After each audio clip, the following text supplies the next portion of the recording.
Hi guys, and welcome back to another ITH video where today we have the brand new 2020 Audi RS6.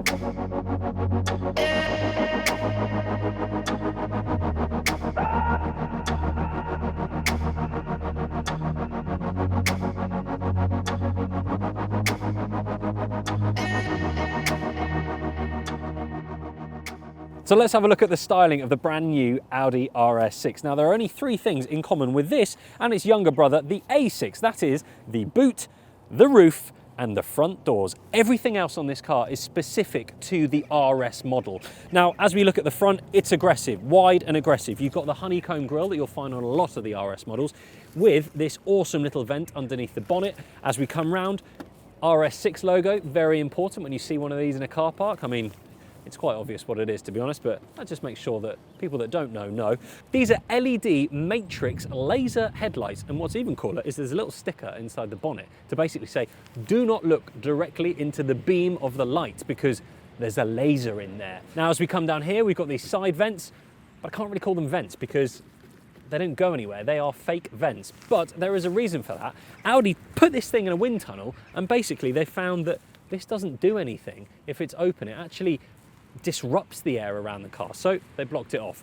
Let's go around and have a look at the wheel because this is an incredible, huge 22-inch wheel. So this is the larger of the two of the option. I personally like the styling of the 21 actually. I think that looks a bit better, but this 22 is massive and it encompasses this incredible braking system that the Audi RS6 has. This is a 10-pot piston brake. So there are 10 pistons, 5 on this side, 5 on the other side, and that gives you incredible braking power. And you can even see the pistons, they're outlined on the caliper, which is pretty cool.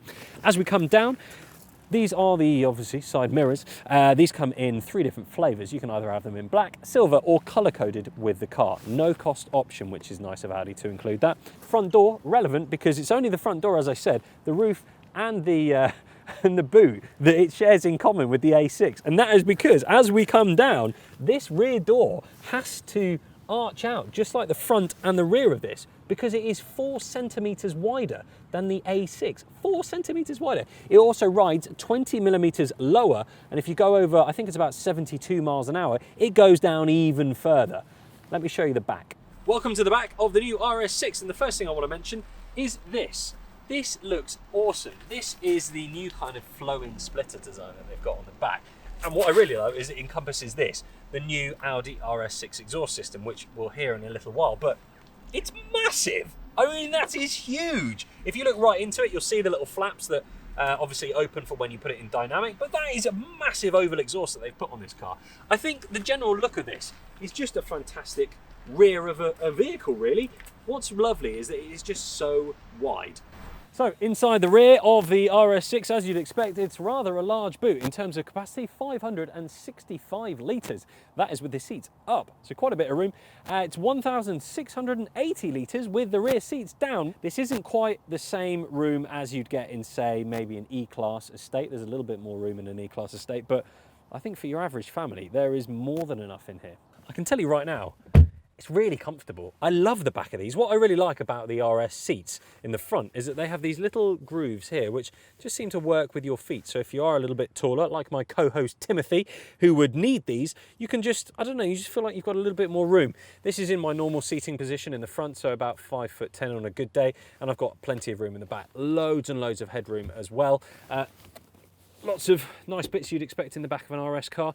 You've got a split design center console here with some very nifty cup holders. I just like the way that they work. In the back, the passengers in the rear have basically their own climate control system down here, which is nice. They can basically set it to whatever they like, auto, off, change the temperature, etc, etc. 12-volt supply down here, and the little heaters there. All in all, it's just a nice place to be in the back. So into the cockpit of the new RS6, and well, it's very Audi actually. The only thing that I can see that's really changed is there's a little button on this steering wheel that says RS mode, which we'll come on to when we drive. It's typical Audi, which is not a bad thing. Audi make a very good interior. One thing that I have noticed is they've moved a lot of the buttons that you could usually just touch into the entertainment system. So now most of it is incorporated in here. You've got your two large touchscreens, which look fantastic. One at the bottom for all the climate control, one at the top for all the car controls and your radio and media, etc. You've got loads of storage in this, a little bit in the middle for two cup holders. You've also got a 12 volt in there as well.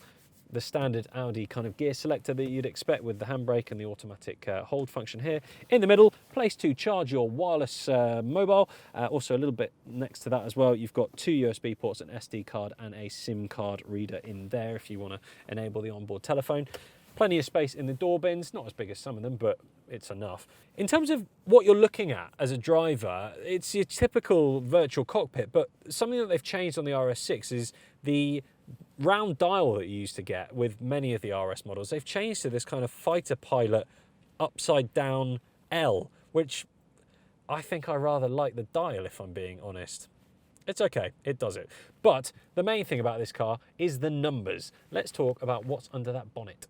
So let's talk about the power plant in the new RS6. And the first thing you notice about the engine bay is, well, there's a lot of cables. If you look down here, I thought Audi would make this a little bit more aesthetically pleasing. There just seems to be cables and it looks a bit messy if you ask me. But the thing that you really need to know about this engine is the numbers. So let's get straight onto that. This is a 4-litre twin-turbo V8 producing 591 horsepower. It has 800 Newton meters of torque. That is a lot of torque. 800 Newton meters going through all four wheels with that incredible Quattro all-wheel drive system. In terms of 0 to 62 time, you are looking at 3.6. This is a quick engine. In terms of mile per gallon, well, because it's a quick engine, don't expect any fantastic figures, but this might surprise you. It'll do about 23 miles to the gallon, and if you're driving sensibly on the motorway, you can probably get that above 30. Now, just before we take it for a drive and see how this thing really handles, let's listen to what the new RS6 sounds like. And thanks to BOTB.com, you could win a brand new Audi RS6 for just a few quid. BOTB have a dream car winner every single week. It's a worldwide competition and you only have to be 16 or older to enter. There's also a chance to add £20,000 in cash to your prize. Links in the description below.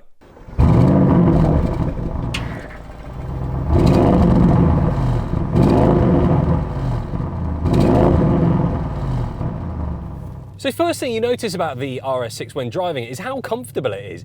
It basically rides over, well, anything. It is so lovely. Now it is quite a heavy car, just over 2.2 tons, and with that you'd expect it to, well, wallow, I'd call it, but it does anything but. You put it in any of these RS modes, which you can set up yourself, and, well, it basically drives like an RS3. And the reason why I say it drives like an RS3 is because it has four-wheel steering. Now, the joy with four-wheel steering is it makes a car that is this long feel so much shorter. So at the end of the day, there is a bit of RS3 about this. This does have a lot more power than RS3 though, and I'll try and get around this bike. And on roads like this, it's bloody good. In any of the RS driving modes, when you've got the gearbox set to dynamic, it is quick, seriously quick. It goes up and down through the gears faster than, well, faster than your head can, that's for sure.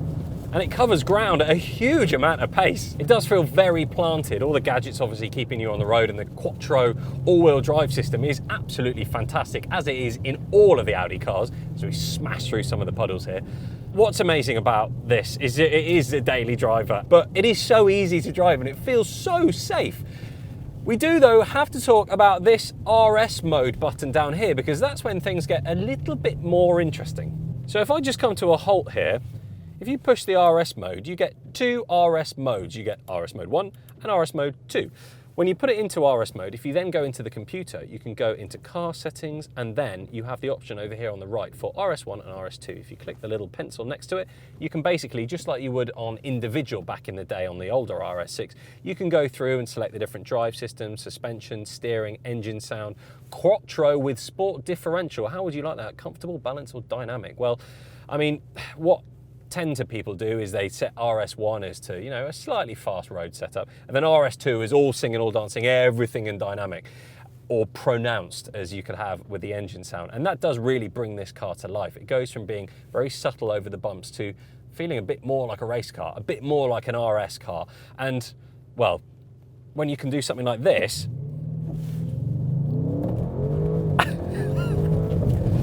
you know that it gets a lot more serious. This is quick. Now, you might have seen that we did a review of the brand new RS5 on the In the Headlights channel, and I had one big issue with that car, and that was the start-stop system, which I was told by Audi, unfortunately, they were going to be rolling it out to all their new models because it really does help the car be slightly more efficient, and it is in this new RS6. But what do I think about it? Well, you can't tell that it happens. I don't know how they've made the RS6 a hell of a lot better than the RS5 start-stop, but you just can't tell that it does it. So Audi, well done. You've really done wonders with the new start-stop on this. It's really, really good. Now, what does it sound like? Well, you've heard it on startup and a little bit of a rev, but what's it like when you're driving? It's better than I thought it was going to be. A lot of these RS cars now with the particulate filters do have a muffled sound, but the RS6 is...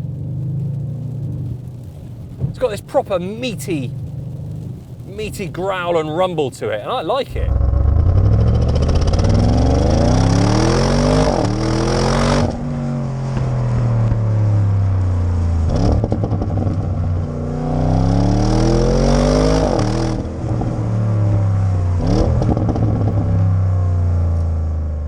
Quite as raspy and poppy and bangy as it used to be in the older car, but it does give you a really nice tone.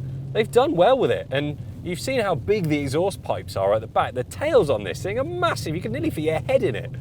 So let's talk cost and the famous ITH options list. How much does it cost to buy a new RS6, Christian? Well, it's £92,000, rather a lot of money, and we haven't even spec'd anything yet. Some of the things are standard, like the headlights and the privacy glass and stuff, but there are a few extras that you can add. There are 3 different trim levels to the RS6. There are 7 different paints, all of which are free of charge. If you want a special crystal black paint, that will cost you £1,650, and then you can go Audi exclusive if you want to spend, you know, £3,000 plus on your paint. Wheels, 2 types, 21-inch, 22. It is £2,000 for the 22-inch. Red brake calipers, they are 250 quid. I think they look awesome. If you'd like the RS ceramic brakes, that is £9,200. RS sports exhaust system, well worth ticking that box, £1,450. If you want the incredible suspension with dynamic ride control, please do tick that box. This rides fantastically. £1,300. If you'd like to up the top speed from 155 miles an hour to 174 miles an hour, that will cost you £1,550. Quite a lot just for basically 20 miles an hour. There's different packs as well, comfort and sound pack. There's the Tour pack as well, City Assist pack, just to, you know, basically group some of the options together to make it a little bit cheaper. Panoramic roof, lovely roof in this. This one's got it ticked, £1,950. So Audi offer a 3-year warranty as standard. You can up that to 4 or 5 years if you wish for an additional price. And the Rotex is £465 a year. So just before we get to my conclusion of the brand new 2020 Audi RS6, a huge thanks to BOTB.com. Those are the guys that give away a dream car every single week. You only have to be 16 years old or enter, and of course it's a worldwide competition. So if you enter this week, they've got this in the lineup. If you win one, you're going to get a fantastic car, which brings me on to my conclusion. This is a Swiss Army knife. It will do everything. It's as fast as a supercar on roads like this. It's so practical and it's so comfortable when you've just got it in comfort mode as well. So if you're going to go out and look at buying one of these, please do test drive it, because I think you'll be hugely impressed. Other cars a bit like this, I suppose if you want something a little bit more bitey, maybe the Mercedes C63S estate car is rather a handful. This is a little bit more easy to drive day to day. And of course, please do check out all the other videos we've got on the ITH channel. Loads of stuff to look at on there, and we'll be back with more reviews real soon. Bye for now. In terms of... God's sake.